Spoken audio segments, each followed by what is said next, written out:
They said Winona's woods were alive, but no one said what it liked to eat.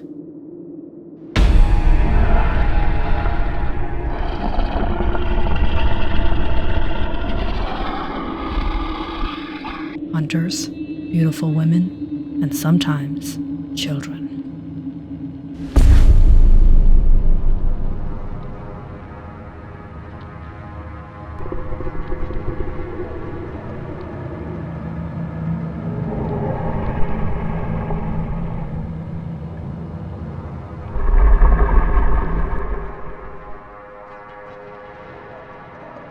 Did you hear that? It's close. The forest devils out there. Keep near the fire.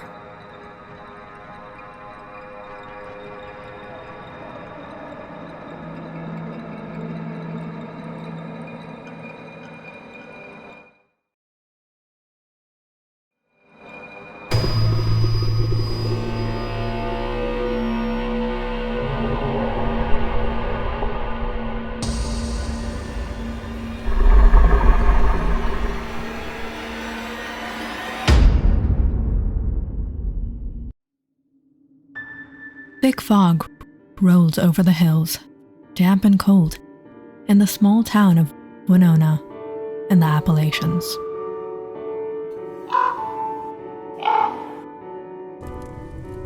Inside their small, worn cabin, the wood stove crackled as Caleb and Noah, two brothers, wrestled across the floor, arguing over a small carved wooden raven. It was the only thing they seemed to care about this morning. Let it go, Noah. I had it first. You had it all day yesterday, Noah shot back, grabbing the toy.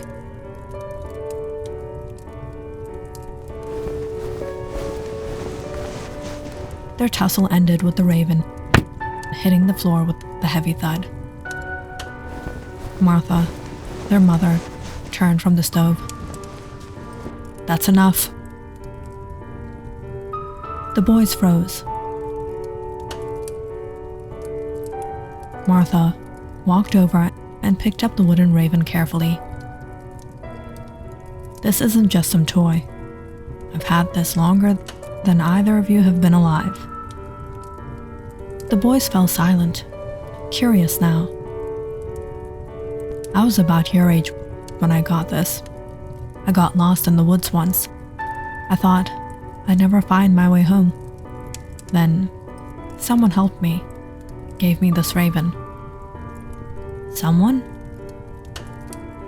Not someone you'd meet in daylight, just a friend from the forest. This isn't for your fighting over. It's a reminder. You can both look at it, but if it breaks, it's gone. The boys nodded slowly, settling down by the fire. The carved raven, catching the flickering light. For once, they were quiet, tied together by a story older than them both.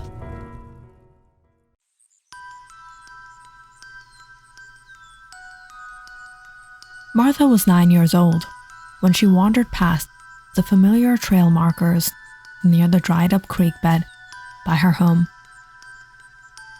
Her mother had told her never to go beyond the whispering thicket.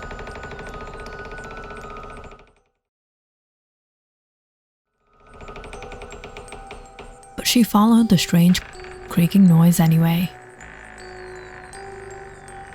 It sounded like a door opening and closing over and over. The thicket loomed ahead, darker than the rest of the woods.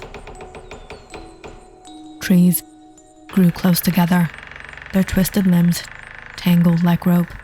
The humming started then, low and rhythmic, like someone singing without words.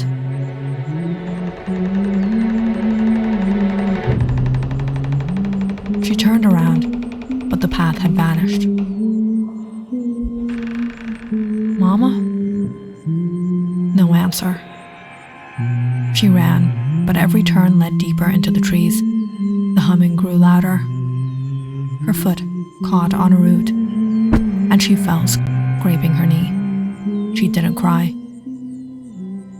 just sat still, unsure which way to go. The woods were colder here.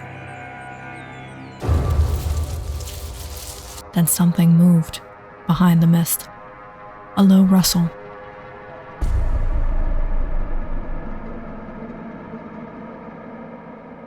She stood up slowly. Glowing yellow eyes appeared first, then a shape stepped forward, tall, in form, but walking upright. Its fur shimmered like smoke, shifting with every breath. It didn't growl, it didn't pounce. It sat on its haunches, watching her with calm, steady eyes. "You're far from home, child." Martha didn't speak. The creature reached into the mist with one clawed hand and pulled out a piece of dark wood. It whittled as it spoke. "I know these woods better than the wind. They speak to me, and I listen. You've crossed into the old paths. Hard to find your way once you're in." The creature handed her the wooden raven. It was smooth, black, and warm in her hands. "This will help guide you home. It remembers the way." Martha clutched the raven tight. A breeze picked up, and with it came a low call. She turned her head toward the sound, the raven calling from ahead. She looked back. The creature was gone. The creature was gone. She followed the raven's cry through the trees, never once straying. Within an hour, she broke through the edge of the forest, then into the clearing by her cabin.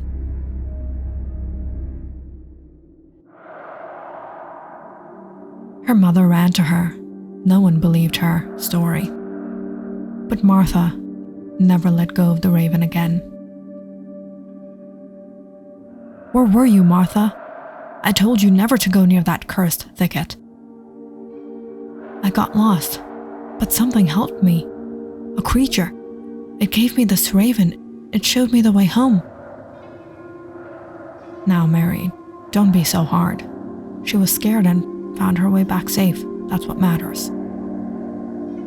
Strange stories won't keep her safe." Martha sat by the fire, telling Caleb and Noah the story of the wooden raven. The boys listened, eyes wide, clutching the carved bird between them. Suddenly, a loud knock at the door made them all jump. "Stay here." She moved quickly, opened the door, and there stood Silas, her husband, boots muddy, breath heavy in the cold air. Silas, a hard-working lumberman who spent long days in the dense woods outside town. Life in their small Virginia town was tough, but they managed. Silas's unexpected return made Martha wonder what had gone wrong today. "You boys still fighting over that old raven?" "Silas, you're home early. What happened?" "Judge's office put up a bounty, $200 for anyone who catches the forest devil, scaring off the crews." Martha's smile faded. "Might be some kind of bear or sick cat. I'm heading out tomorrow with others." "No, Silas, don't go near those woods." "Still scared of stories from when you were a girl?" "Don't matter. We're bringing rifles. If it's real, they'll fetch good money, dead or alive." The small cabin smelled of stew and burning pine that night. Martha stirred a pot over the fire while Caleb and Noah sat at the rough-hewn table, poking at their bowls. "Do you think Papa will catch the forest devil? Maybe it's just a big bear." "That forest devil is more than stories. It scared off the lumber crews and wrecked the mills. Folks say it's cursed, but I say it's just trouble. Trouble that needs to be put down. Sometimes things aren't what they seem." That night, Martha lay awake on her straw mattress, the carved raven resting on the bedside table. Her mind raced, memories of the creature from her childhood, the warnings, the strange kindness it had shown her. What if they're hunting something that only wants to protect the woods? But Silas won't listen to me. He never does. She thought of the old bark map, the symbols she never fully understood. She pictured the whispering thicket shrouded in fog, silent but watchful. Outside, the wind whispered through the trees. Her boys slept soundly, but Martha's heart was restless before the sun had risen. Silas was up and about, preparing his rifle for what was to come. After he left, Martha took out the drawer beneath her bed, retrieving the raven and the worn bark map. Holding them tightly, she glanced once more at the fog creeping over the hills. "I have to see for myself. You help me. I won't let them harm you." Without waking the boys, she grabbed a lantern and stepped outside, the cold morning air biting at her cheeks. The forest waited, silent, thick, and watching. A group of 6 men, rifles slung and spirits high, stood at the edge of the woods. Silas led them, puffing steam from his mouth. "Keep your eyes sharp. Devil's in here somewhere." They stepped into the trees, boots crunching frost-covered leaves.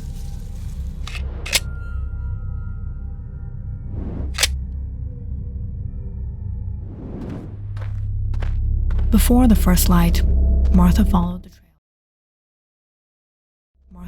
the trail from the old bark map,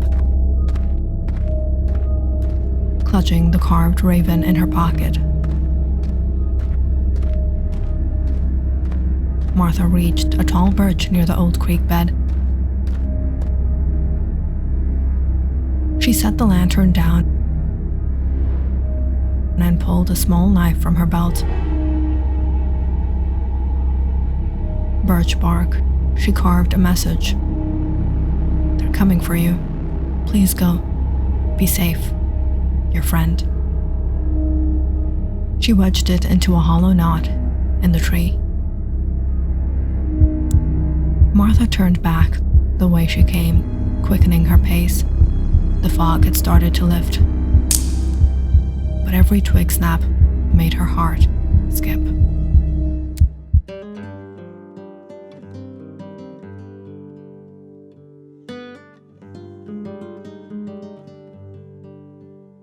She slipped back inside, unseen. The boys still snored under their quilt. Martha sat at the edge of her bed, hands clasped tight. The raven figurine rested on her lap. I did what I could. After a long day that evening, Silas trudged back into town, shoulders heavy, rifle slung low. The other hunters followed, faces grim. A small crowd gathered. "Whatever it is, it's clever. Slipped right through us." He spat on the ground, frustration clear. The judge is doubling the reward, $500 now, dead or alive.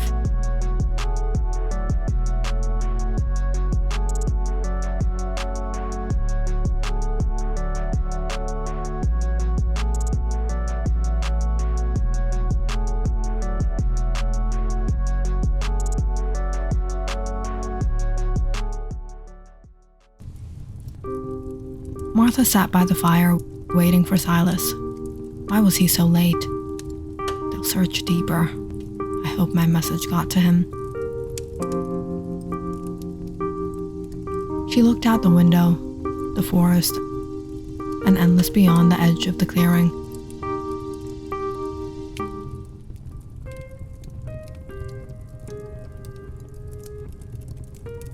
You're late. What happened? The judge's daughter. She wants the forest devil's head. Not just for the bounty. What do you mean? She's offered herself to me if I bring it back. Said it's the price. You can't be serious. It's real, and it's on me now. Martha's chest ached with fear of something darker. Doubt. Was he accepting this, or something else? Silas went to bed that night without another word. That judge's daughter, eh? Folks say she's fair to look upon, but poison hides beneath her smiles. They say she'll trade her virtue for a coin, and bet any man who'll grant her favor. A serpent in silk, weaving webs no honest soul dares to speak of. What if Silas falls for her snares? Lord help him, and Lord help me, if I'm left with the shadow of her sin over my hearth.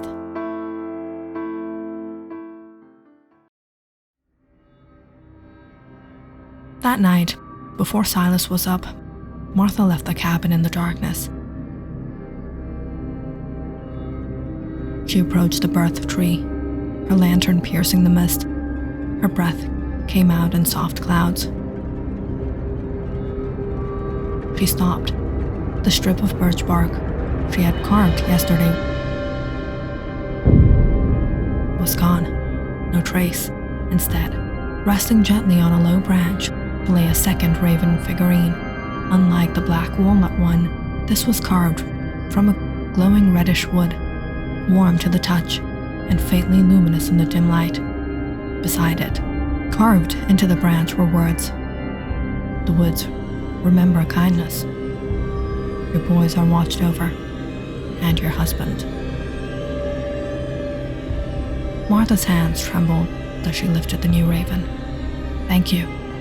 She pressed the figurine to her chest, a silent promise forming in the heart. Back inside, Martha quietly entered the boys' room.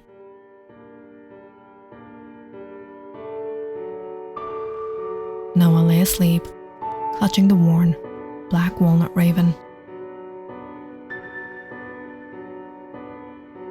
Martha placed a new glowing raven beside him.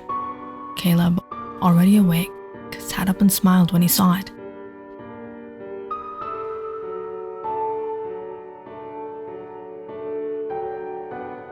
Now we both have one, Mama. One Mama. A reminder, you're never alone out there. The boys grinned, unaware of the danger still lurking in the woods. Martha watched them, heart heavy, but hopeful. The forest had answered.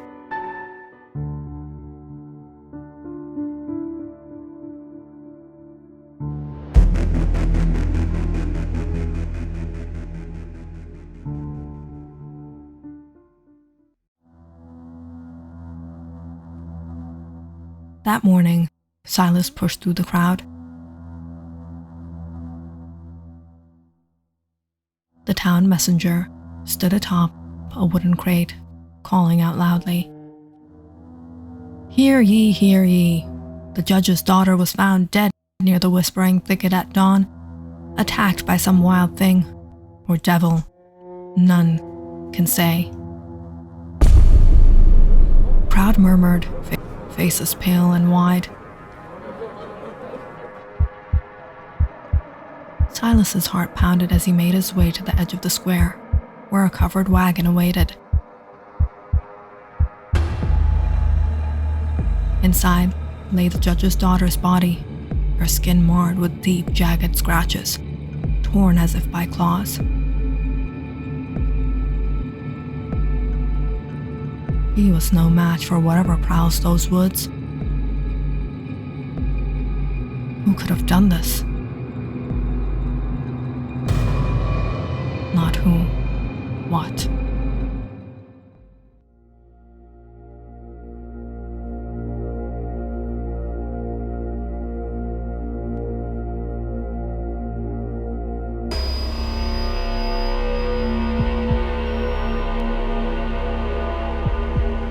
Click on the subscribe button and check out more awesome videos on our channel.